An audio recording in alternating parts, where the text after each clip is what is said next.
Pouvez-vous nous expliquer la thématique de la résistance débattue lors du colloque national à Limoges en octobre 2022?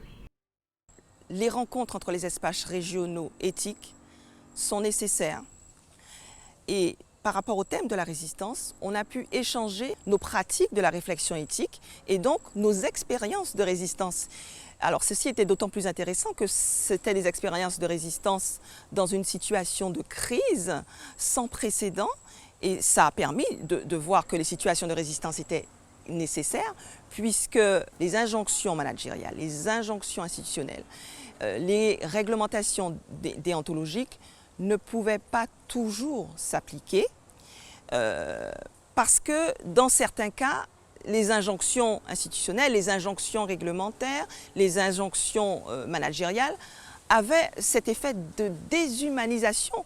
Tous les membres des espaces régionaux éthiques ont fait référence à cette situation de déshumanisation à laquelle ils étaient confrontés. Et moi, ça me paraît être le point commun. Et c'est justement là que ça a donné tout son sens à l'action éthique.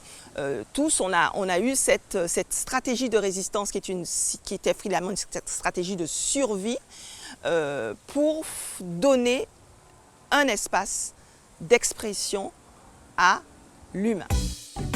Quelle est votre analyse en tant que juriste?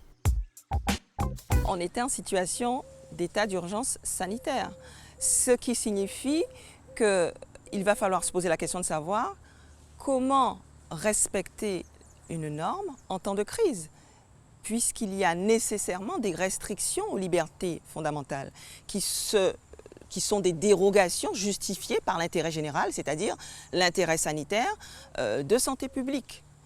Et donc, c'est là que l'éthique prend tout son sens, puisque ces dérogations justifiées par des raisons de santé publique qui vont mettre en lumière des restrictions aux libertés fondamentales, la liberté d'aller venir, même la liberté de décider pour soi, le principe de l'autonomie de la volonté du patient, eh bien, ça va donner lieu à un équilibre qui va être trouvé entre le respect de l'intérêt général de santé publique, tout en prenant en compte la dimension humaine du patient, du soignant, nourri par la réflexion éthique.